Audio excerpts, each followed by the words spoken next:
Welcome to The Art Confidential, the podcast where we dive into the parts of being a creative that usually stay off Instagram. We're your hosts, Andrina and Jackie.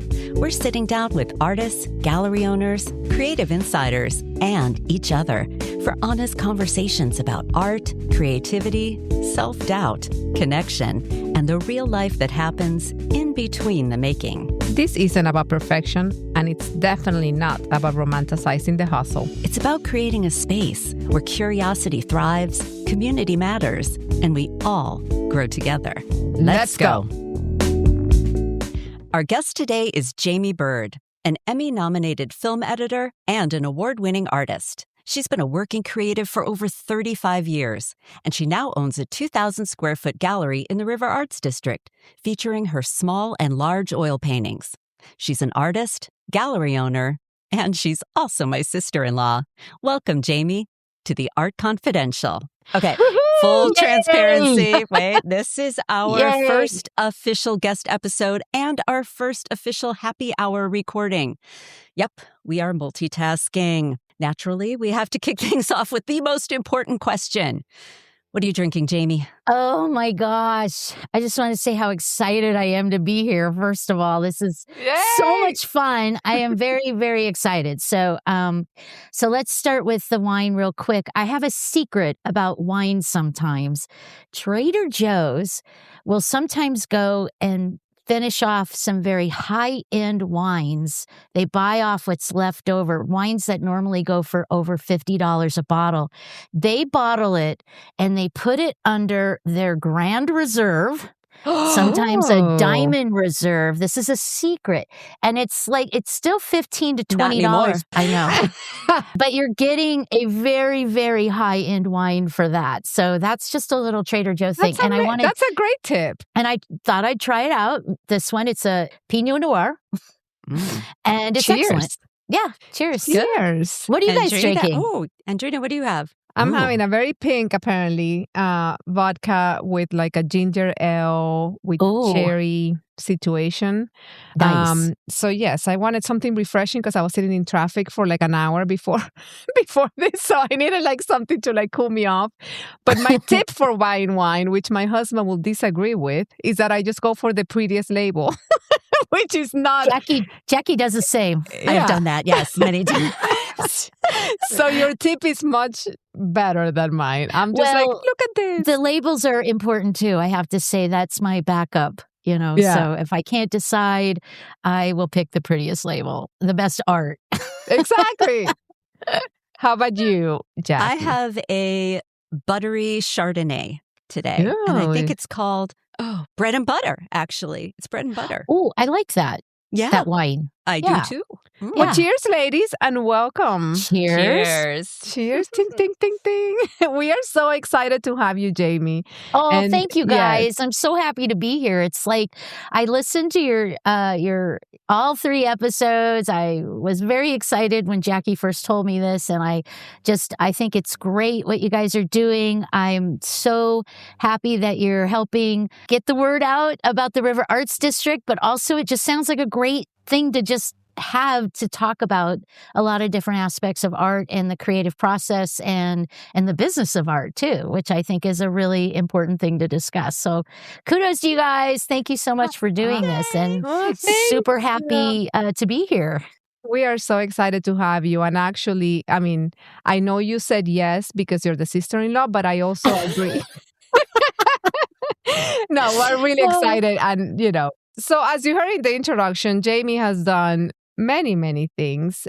For me, it's so interesting that you go from film, you've done jewelry, you've done so many things throughout your life. But I am curious, what was the one thing that took you to painting that made you say, okay, this is actually the path for me, and step away from some of the other paths that you were taking? Actually, painting has always been my first thing. My father is an art teacher, and he's a painter, a professional painter. And I had started out even with oil paints back when I was in high school.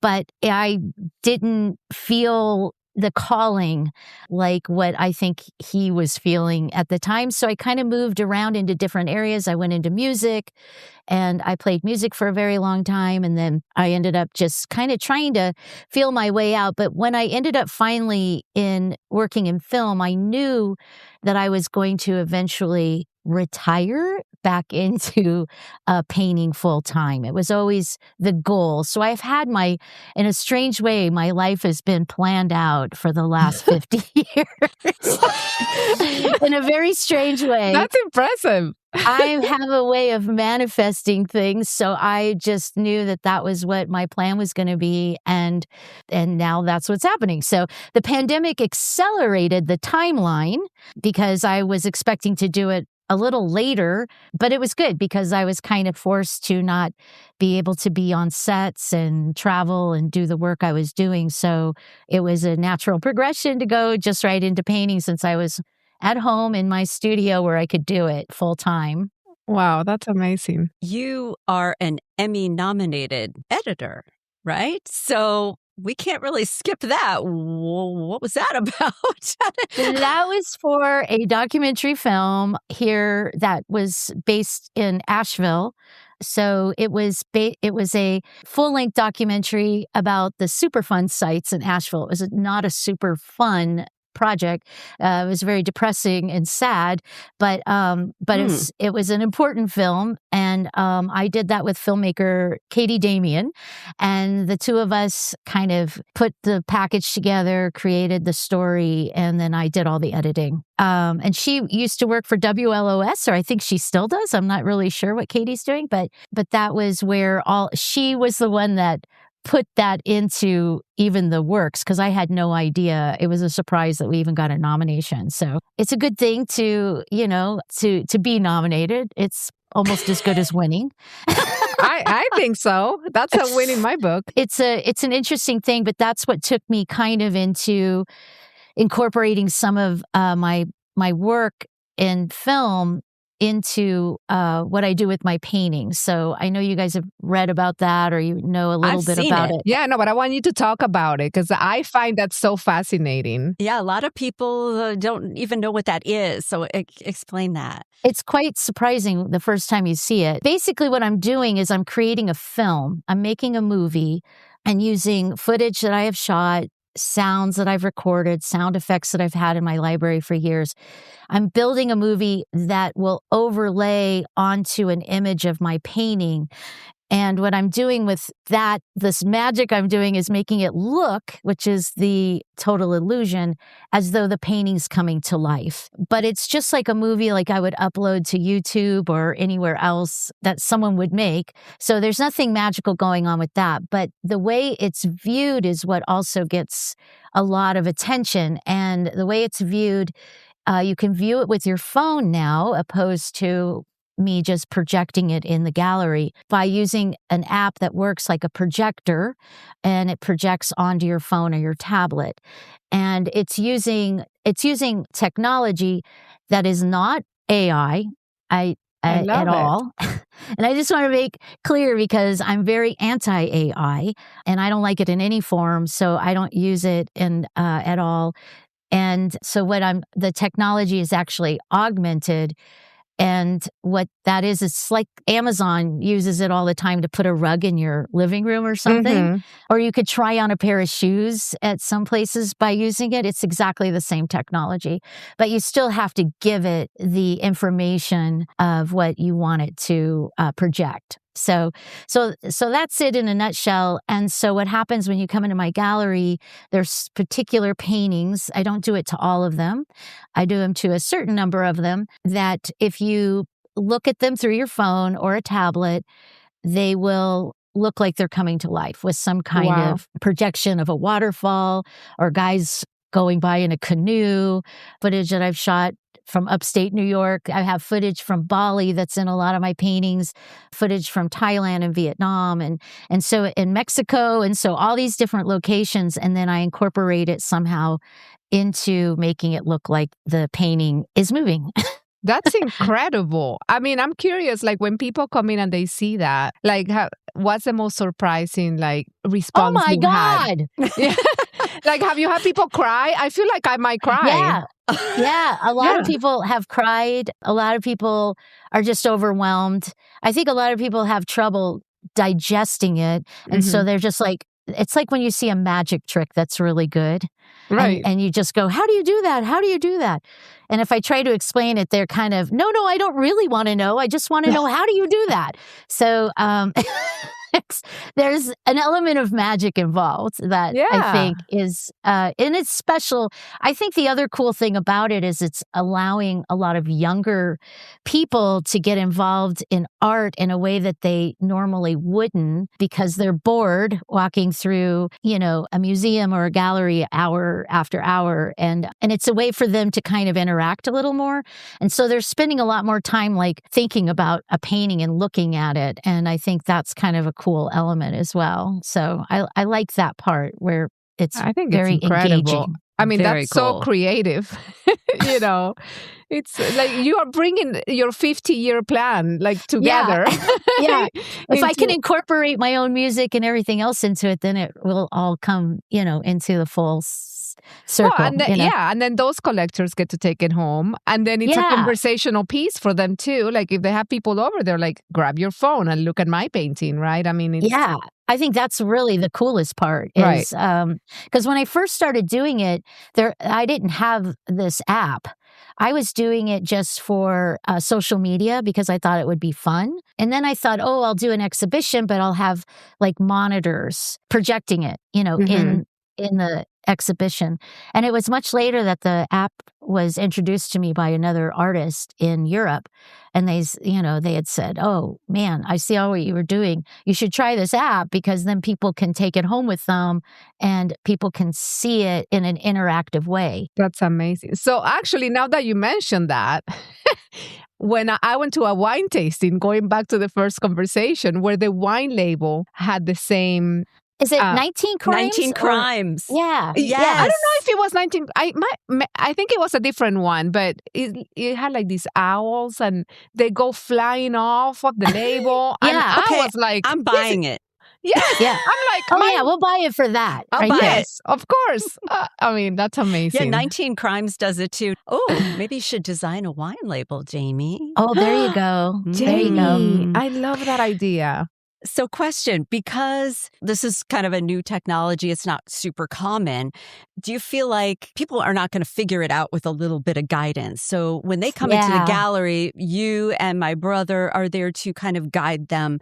Is that part of the reason that your paintings are pretty exclusive to your gallery, why you're not in a ton of other galleries? Because would they even know how to guide or... Yeah. I've had them in other galleries and I have felt that they weren't able to explain it well enough or something. And so I think there's a lot of kind of a little bit of hand-holding in that process just to kind of help people navigate through what they're really seeing.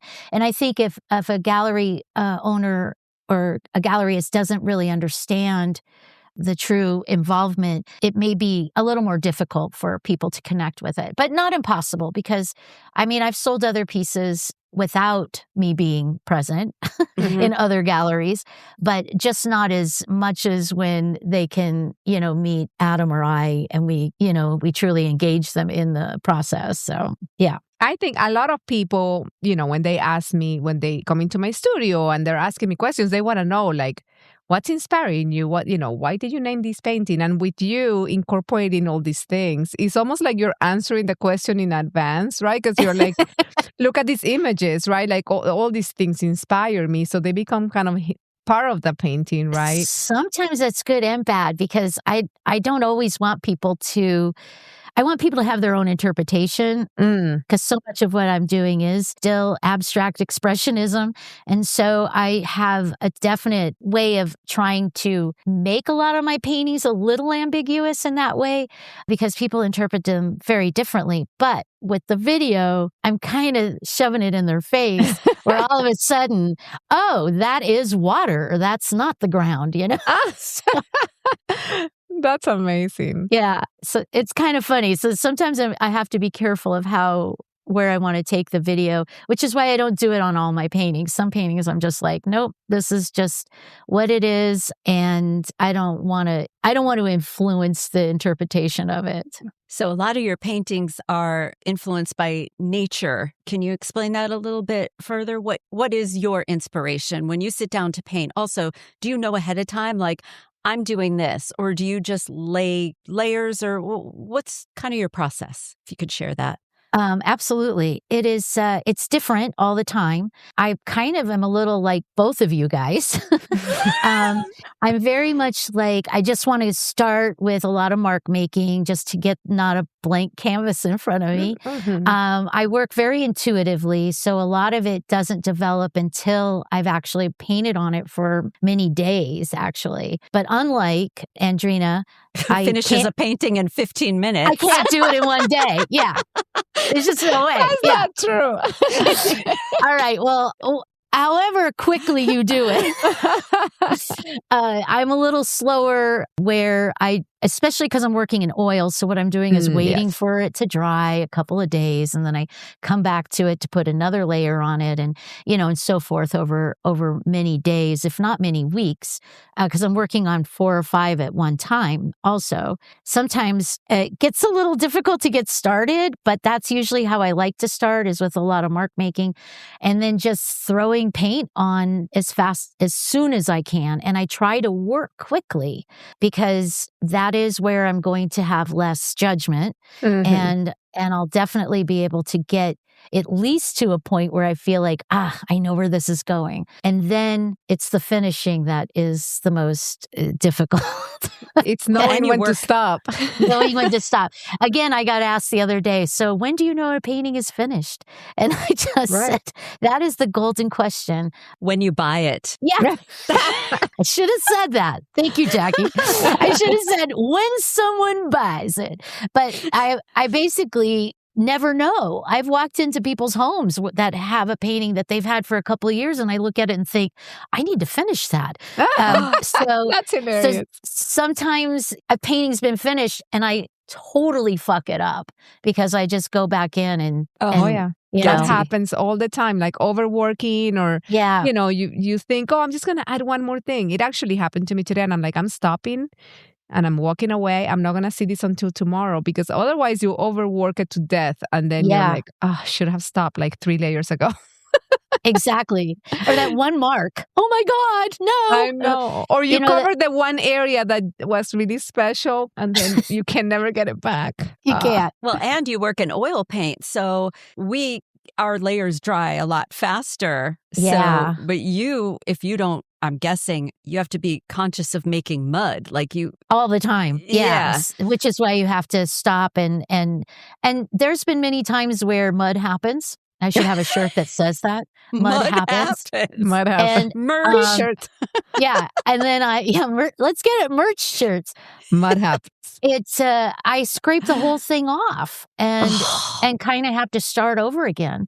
So, oh my goodness. But that is the beauty of oil paints too, which is why I don't like acrylic because it dries too soon. I do like the slowness. It's more for my temperament of the oil paints, and so it's much more interesting process for me by like standing back and even taking the next day and going, that sucks, I'm scraping it off, Yeah. So it's a nice medium for me. And what are your favorite mark making tools, or what else do you use besides oil paint? I use everything like Andrina. I use a lot of graphite. I use pens. I use tons of oil markers, and of course RNF pigment sticks. Yes. Love them. But I also, will start with something that's acrylic before I go with the oil, which is a similar texture. I don't know the name, but I'll tell you guys. Like a thick body? Yeah, and they're big, but they're acrylic and they're very juicy and I need the name for that. Yeah, come on, girl. I will get it to you. I will get it to you. So you get it to us and we'll add it to our Instagram so everybody else can also get the inside scoop. Yeah, because they're great. And I got turned on to them at a workshop. And I love going to workshops. I still go to workshops. I don't think you should ever stop doing continuing ed. Me too. I love it. Agree. And the more I could do it, I would. I just don't seem to have the time, or sometimes not the money, because some of them are very Some of them are expensive, But for sure. I love to do them. And so I get turned on to all sorts of interesting things I'd never even heard of, because I'm not a big supplier of stuff. I don't usually care. I have a very controlled studio, even though it is to What's that? Me and Jackie are like, is she still speaking English? Because I can't understand the words that are coming out of her mouth. What the hell are you talking about? I mean, it's not clean by any matter, but it's not as chaotic as I think ours. Maybe. I don't know. Jackie's is not chaotic. She just thinks it is. No, girl, you have not been in the basement. I have. Okay, no, you've been in my studio in the I've River been to Arts your District. basement too, and it seems so organized and clean. Oh, Anyway, my goodness. I don't have a lot of supplies, so it's really hard to get chaotic. And I often forget that I have, like, I bought all these cool things, and a month later, I find them somewhere on a shelf going, I never used those. So, Right. That and I happens to me keep the too. same brushes. I mean, I know you like to buy a lot of stuff, so and try things. I love to try things. I love to try. I also love to take workshops, and we are so lucky because we're in the River Arts District in Asheville, and there is so many workshops going on all the time. And I just took a class with the RNF sticks, and oh my gosh, I had the most fun in That's that great. class. And there is always a class going on, and I always tell people, Yeah. like, take advantage. You can, and always like try to take a class of something that's very different from what you do. If you can, yeah. Because then it will feed into your process in your own way. You can take what you learn and then implement it in your own style. I find that super helpful for me. So it's nice that other artists are also taking advantage of workshops. And Yeah. I took a watercolor class in Mexico. You did? And Yes. And I was like, why would I do watercolor? And of course I didn't fall in love with watercolor. It's not at all. Talk about drawing fast. I mean, oh my gosh, yes. Yeah. And you can't go backwards. And you either. can't go back. I was just like, this is so not me. But it was great to push myself into something else. And For sure. And as Jackie knows, whenever I feel stuck, I want to do pottery or ceramics. So Oh, yeah. Oh, by the way, That's on my list. I'm kind of sad that you left that, because Jamie made some beautiful pieces that I have. you're one of the few people that do, other than I me. love them. And I was like, what do you mean you're not doing that anymore? I want more. But You never know. I've been looking, at Odyssey, and I've been looking at things, but time-wise, it's just starting to feel like, well, that's a lot of extra time. And I also decided I'd put new strings on my guitar and play that instead. So, there's always something else to be, to get inspired by, for sure. Never But bored, There's right? just not enough hours in the day. So there is so many layers to you and your process and your work and the things that you jump in, which I love because I'm kind of the same way. But, when you, like, for example, you talked about trying different things or watercolor. Have you recently taken a class that then you actually end up carrying it on? Because all of the So what was that? Well, I took a class with 310, I love workshops 310. with Fleta. Yeah. Mhm.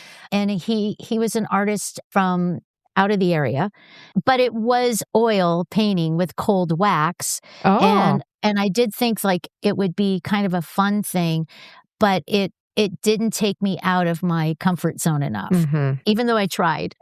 Yeah. But it was fun. And Yeah, it is fun. And it was local. That's all I It wanted was to local. say. So I was going to Yeah. say, because I've taken a couple of classes in 310, that's a place here in Asheville, and I tried encaustics. Talk Yeah. about patience and talk about, that's not me. Like, if you know anything about me, is that I have no patience for anything. Oh, you would hate what I do then. Oh, Yes. it's all about patience. Yeah. Well, I've never painted with oil because I don't think I could handle it. I need, I'm like very speedy with everything. So, but anyway, I took encaustics and I'm like, I don't know how people do it. And I feel the same way about oil. Like you have to be so restrained and so patient. So I really admire when I see people like you that can actually take the time and like slow down and, let things be as they may, come back 3 days later, they're dry. So that's amazing. But do you work on multiple pieces? Yeah, I'm working on at least 4 to 5 at once. Okay. And so that allows me to kind of do some stuff before mud happens, move it, get to the next one before mud happens. And, and that's kind of the process. And then that's enough for a session for me to paint, if I'm working on about 4 or 5 at once. Because I don't paint all day long. I have a life. So I'm running a gallery. And that's the biggest problem is I'm running a gallery. So the gallery takes up a huge amount of time. And so that will affect how much I'm actually in the studio. Even though every time I can get in, even if I'm not in the mood, I do go into the studio and just be there. So I'm very much one of those, your butt needs to be in the seat to write your screenplay. You really just, even if you're not going to paint, you should just sit and be in your space. Look at the stuff you're working on, even if you don't do anything. And so I feel like often that helps me also develop more ideas and moving things in another direction if I don't feel the pressure to have to paint, Now you paint I know you have a large home studio, and then do you also paint at your gallery? Too. You can, but do you? I can, but I can't. Jackie. It's interruptions. I know it's constant. hard. And it's not bad. I mean, that's what I'm there for, right? Right. But it's really hard to get anything truly done if you can't immerse yourself into a certain amount of time. So I'm constantly being distracted. So it's better for me to be here at my house. And I absolutely get more done if I'm here. Now, when I'm at the gallery, I can do stuff. And if it's slow, which, it has been for the last year and a half, off and on, I know. That it has been okay for me. But as things been picking up and then, of course, I'm there with my husband, who is the number one interrupter. So it's, I love you, Adam, but it's like, hey, I got a quick question for you. I'm like, okay, how quick is it? 10 minutes later. So, yeah. So, yeah, it's just not, it's not sustainable. So how many days are you at the gallery now? I'm trying to only be there 2 days a week. Okay. Adam is there at least 3 to 4. We are hiring someone. We've been interviewing people for the last few weeks, and we're down to a few people that we're considering. So our plan is to be able to hire someone so that we don't have to be there as often. Yeah. And you mentioned travel a lot, right? I mean, I heard Bali, I heard Mexico. So, I mean, I need all your itineraries. Yeah. But, do we have an hour? Yeah, I know. Another hour? But I'm really good at booking flights and travel hacks. So okay, so we need to talk offline because I am terrible at it, and my husband gets so upset at me because he has to do everything and I'm useless. So you just give me the tips, and then I go to him and I'll pretend that I did it all, and then he'll be so impressed. So I'm curious, like, how does travel, like, is it part of your process? Is that how you kind of re-energize? Because, I mean, we all go through burnout, right? After, whether it's you had a big show or you have something, then you kind of need some period of time where you slow down and recharge. So is that how you recharge? Is through travel? Travel is how I recharge with just being able to live my life. I have to travel. It's just part of who I am. I've been like that since I was 7 years old. All I did was imagine traveling and being on a train, a plane, or a bus or whatever. I think what also has happened is I've done so much international travel that it's really difficult for me to come back here. I have such culture shock with just trying to be a U.S. American that it is challenging for me. So basically, when I travel, it's usually I'm also working. So when I did all this traveling for like over a course of a decade, it was mostly when I was working in film and I was doing editing for other people, and I was a colorist, and I've just done all this different work with smaller production companies and bigger ones, and I would do whatever people would pay me to do, but it allowed us to do a lot more travel and to be in one location and live there for a while, like that's so nice. over 2 to 3 months at a time. So that's part of how I've done travel now, because I have a gallery. And a Westie. And a Westie. I now travel. I get to house sit. Yes. I travel for that vacation or that reset, so it's a different type of travel. Different type. Yeah. I think travel is so important. It really gives you a different perspective. I'm always surprised about people, people that haven't traveled as much, they don't really realize how the rest of the world lives. And it just gives you such perspective, right? When you go. So we've been trying to take our kids also on some international travel so that they can experience that, because it just gives you even how they eat, how they interact. I mean, community in like Europe is totally different than it is, So right, different. in the US. So Yeah. it's a lot more like how I grew up. My family's from Spain, so I'm used to community, and I'm going to see you, I'm going to hug you, I'm going to, you go out to lunch and you walk and you say hello to everybody. So it just gives you a different perspective. Yeah. And I think it really helps to expand not just perspective, but creativity too. It absolutely affects how you see architecture. Yes. and things that we don't have in this country. We're just not old enough. And so, and nor do we care about design in that perspective.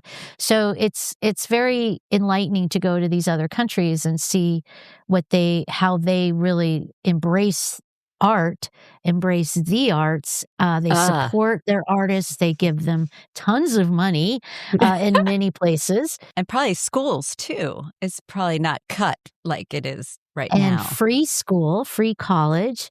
So it's just very different. And I think, when you're able to kind of get a glimpse of that, I think it changes your perspective. It also, allows you to really know that we could use more art here in this country. Absolutely. I think so.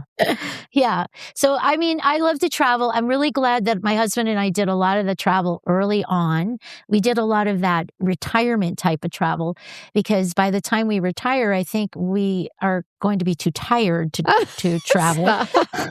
And so I feel very fortunate that we got to do a lot of that and to be creative along the way, for sure. See, my challenge was before child in my 20s, I was so broke and there was no way I could travel at all. Too. Me too.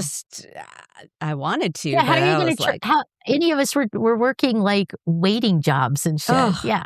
Yeah. There's no way. There was no way. Yeah. No, the only way I did it was because I was getting paid. But otherwise, if I tried to travel, like, I don't know, this last trip we just took where we weren't getting paid, I couldn't believe how much it cost to to rent a place and, and to feed ourselves. And Note to self, get paid to travel. Okay. Get paid to travel. Yeah, that's my advice. Exactly. We'll put it in the show notes. We were having dinner one day and we were asking, my kids and my husband, like, what's your dream job? If you could have any job, but you can only choose one job and it has to be in one location or something like that. My kids come up with the funniest questions. But anyway, one of them said, I'm going to be a farmer in Italy. I forget what I said. I think I said probably an artist. And my other kid says, I'm going to be a food critic for international cuisine. So I'm going to have to travel and eat. I'm like, oh my God, this is genius. You're like, can I change my answer? I love that. I'm like, that is genius. You're going to eat and travel. The other one could be a farmer on a vineyard. Yeah, exactly. I just visit them both. Yeah, that's awesome. I love it. Now that's some aspiration. And that's right.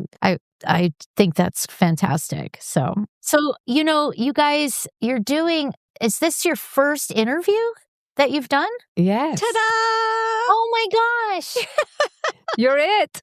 You're it, baby. This is so great. I'm so happy I get to be the first one. Yay! You are the first. You are the first one. I mean, and again, not just because you're the sister-in-law, but you are very successful. I mean, to have your own gallery, we are honored that you said yes. And Jamie, I'm so honored. She's always been good at whatever she sets her mind to. Like whatever she decides, she nails it. It's amazing. It's manifestation, man.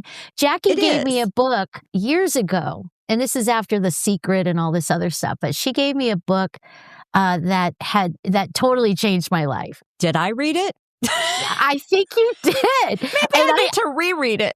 I have bought that book so many times and have given it to at least 20 other people. What book? It's the David DeCandy book, and I hate the title. I hate the title, which is why please just don't think about why he named it this, but it's called A Pocket Full of Money. Oh, yes, that's a classic. It's very old, actually. Yeah, it is. Yes. And but he touches on things from more of a science perspective for me, and it was something that really resonated with me. It was quantum physics, I think. Which I'm very into, as you know. And so I do. My nickname's the Manifester, man. I love it. And I'll manifest stuff for other people too, if you need it. Well, you can manifest this. Yeah, I am. I'm going to help you guys. Yeah, 5 stars. Love it. I do believe. Yeah, no, I really do believe in the power of manifestation, because what happens is you're believing in yourself, right? And that's the hardest part.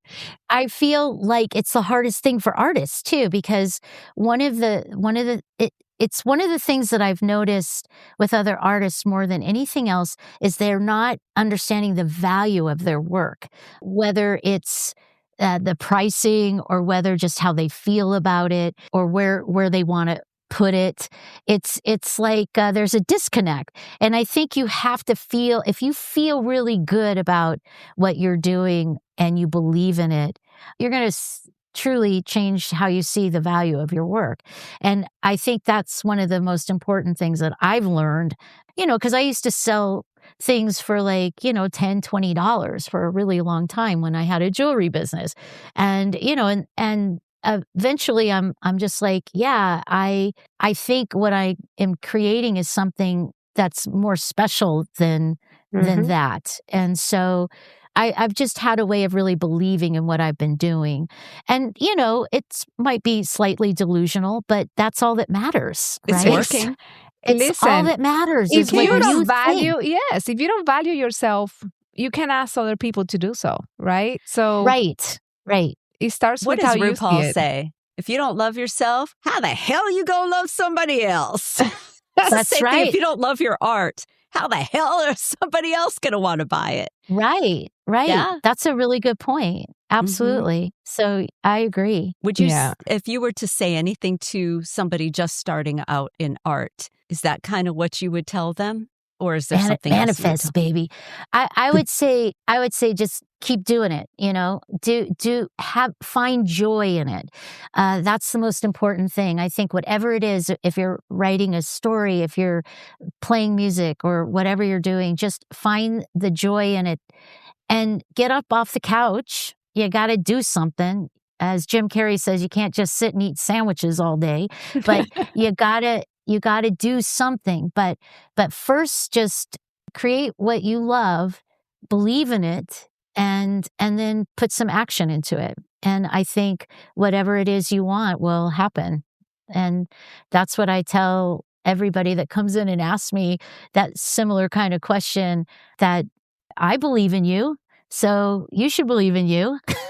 So just do it. Just do it. I think it's true. I think what I was going to say before is I don't necessarily think the most successful artists are the most talented ones. They're just the ones that have the courage to put themselves out there, right? 100%. And 100%. Yeah. Believing in yourself and putting yourself out there, because our work is on the canvas or on, pen or whatever you're painting on. What happens after, your job is done. And if you believe that was your job and you completed it and you put it out there, let the rest, take its course. Like break that cycle of thinking your value is tied to what happens after you put it out there. Right. Your value was in creating it, right? And what happens after, and if you put it out there, the right people will find it. I really believe it. And as we know, there are many, many incredible artists that are not selling their work. And at the same time, we have people doing the most ridiculous things, selling for millions of dollars. So as far as a business goes, we have to understand that it has nothing to do with your art if you're not selling it. It absolutely has nothing to do with it. It's all an illusion. It's all about belief. And I know a lot of people are going to go, "Oh, shut the fuck up." I didn't sell my stuff. I agree with you. But I think you just got to believe that it's worth it and never make excuses about it. So absolutely, that's all. This has been don't so hate much me. fun. Please don't send me hate mail. No. So we have let's do some rapid fire questions because those are always fun. All right. What do you think? Let's do it. You don't think too much about it. Just go. It's gonna sound like you guys. You'll see. Yeah, we love that. Okay, Adrina, you got one first? Well, she kind of answered this, but I'm still gonna ask: clean or messy studio? In between. In between. Okay, that's fair.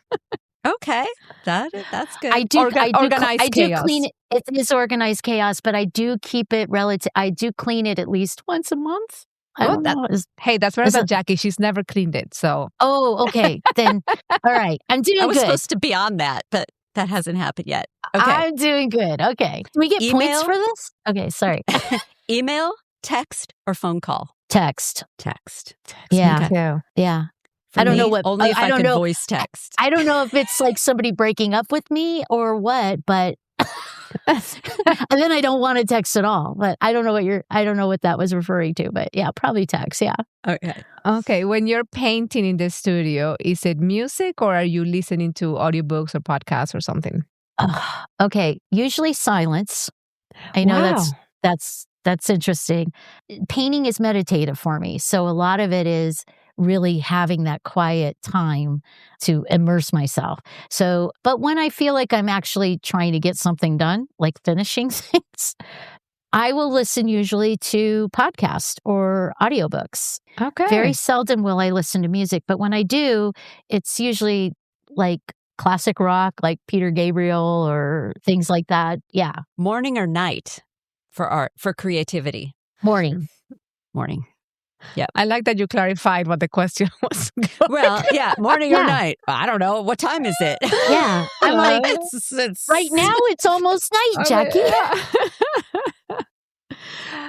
Like I said, I don't like small talk, but I always love to know what people are watching or reading. So what are you watching or reading right now? Oh, gosh. DTF St. Louis. That's what I'm watching with Jason Bateman. I love him. I'm also watching The Pit. And I'm reading more. I'm reading my friend's book, who is a writer out of New Orleans. And he's written a couple books. And so I have his, and he just gave me a second one. So I'll be reading both of those. What's the name of the book? We might as well plug It's called Letter to My Daughter by George Bishop. You can get it on Amazon. It's a great book. So far, I really like it.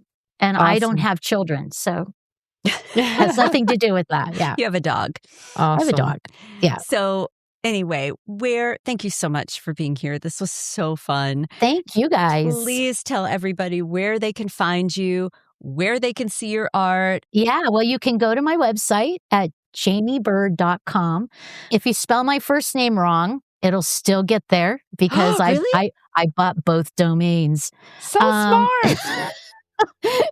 And because people just can't remember how to spell my name. But you can go jaimebyrd.com. You can obviously visit me in the River Arts District in Asheville. I do appointments anytime that we're not open. So if you'd like to meet when you're in town and it's not one of our open days, just let me know. My phone number and email is on my website as well. We will be having a pretty big reception opening at the AC Hotel upstairs on the 9th floor at Capella 9. We're going to do an exhibition up there, and we're doing a big party with drinks and food.